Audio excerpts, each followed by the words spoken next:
All right, today we're going to break down a really seismic event in the war on drugs. We're talking about the fall of a cartel kingpin who was, for all intents and purposes, completely untouchable. We're going to look at how a secret operation pulled it off, the crazy political pressure that made it happen, and, what this all means for the future. So let's just start with this question right here. I mean, what does happen when the absolute top of the cartel world just vanishes? Think about it. A figure so powerful, so protected, they're basically a ghost. And then one day they're just gone. Well, that's exactly what we're talking about. A cartel leader who is said to be protected by the highest levels of the Mexican government, a guy who seemed totally beyond reach, has been neutralized. This wasn't just some other arrest, you guys. This was taking out the king. I mean, this takedown was a total shock, even for experts like Brandon Darby, who are watching this stuff day in and day out. The belief for so long was that Mexico would never help target this particular guy. The fact that they did? Well, that changes the entire game. Okay, so that brings up the big question, right? If this guy was so protected, how on earth did they actually pull this off? Well, the answer lies in a super secretive, clandestine operation. The key here, and this is crucial, was total, absolute secrecy. So the analysis explains that U.S. Navy SEALs came in and trained a very specific, hand-picked Mexican military unit. Then that unit was completely isolated. We're talking cut off from everything and everyone to make sure there were no leaks. This meant that even high-level Mexican officials, the very people who might have tipped him off, were kept completely in the dark. And when we say sequestered, we mean a complete lockdown. Darby's analysis really hammers this home. Every phone, every single link to the outside world was taken away from these soldiers. See, in all the past attempts, the target always got a tip-off. But this time, there was just no one left to make the call. But of course, the story gets even murkier. The official line is that the target died from injuries while he was being transported, but the analysis we're following here presents a totally different theory, that he was probably killed right there on site. A deliberate decision made out of fear that his connections were just too powerful, that he could walk out of any legal system and come back for revenge. So we've covered the how, but that just brings us to the even bigger question. Why now? Why, after years of supposedly protecting this guy, would the Mexican government suddenly decide to play ball? The analysis points to just one thing: unbelievable political pressure. And this right here, this is the heart of it. The analysis points to a direct ultimatum from the Trump administration. The message was not subtle. It was basically, either you help us get this guy, or we are going to come into your country and get him ourselves, with or without your permission. And you can really see the difference when you look at it side by side like this. For years, the U.S. tried the old way, cooperation, going through official channels. And what did that get them? Leaks and failed missions, every single time. The new strategy, according to the analysis, was a real, credible threat of unilateral action, and that apparently is what finally worked. And here's a fascinating little twist.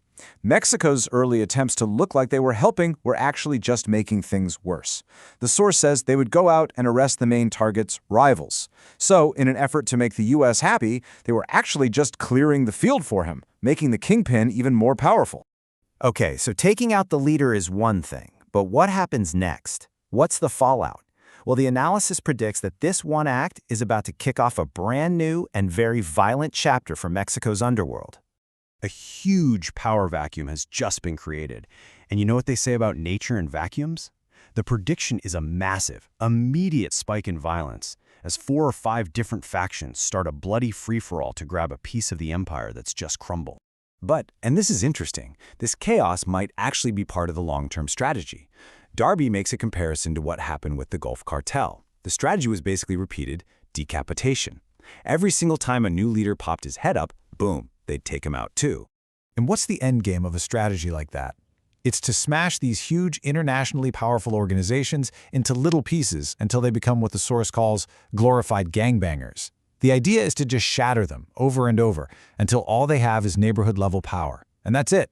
So this chart really helps visualize that whole strategy. You start at the top, right, by taking out their influence over the central government. Then, as weaker leaders pop up, you take them out, and their influence shrinks to maybe just the state level. You keep doing that until all they can control is their own bloc. Okay, so there's a war brewing in Mexico. You might be thinking, why does that matter to me? Well, the ripple effects are huge, and they're coming straight to the United States.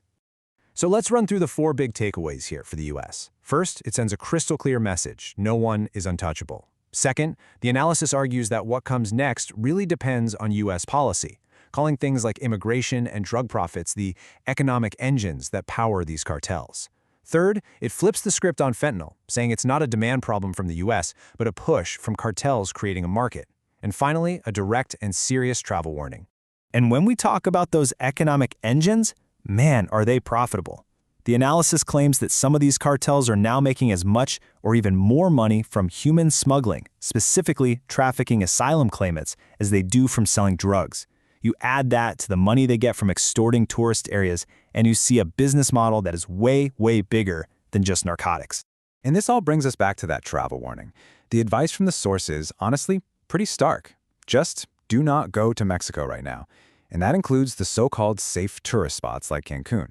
Because as these factions go to war, what are they going to be fighting over? They're going to be fighting over those economic engines, the resorts.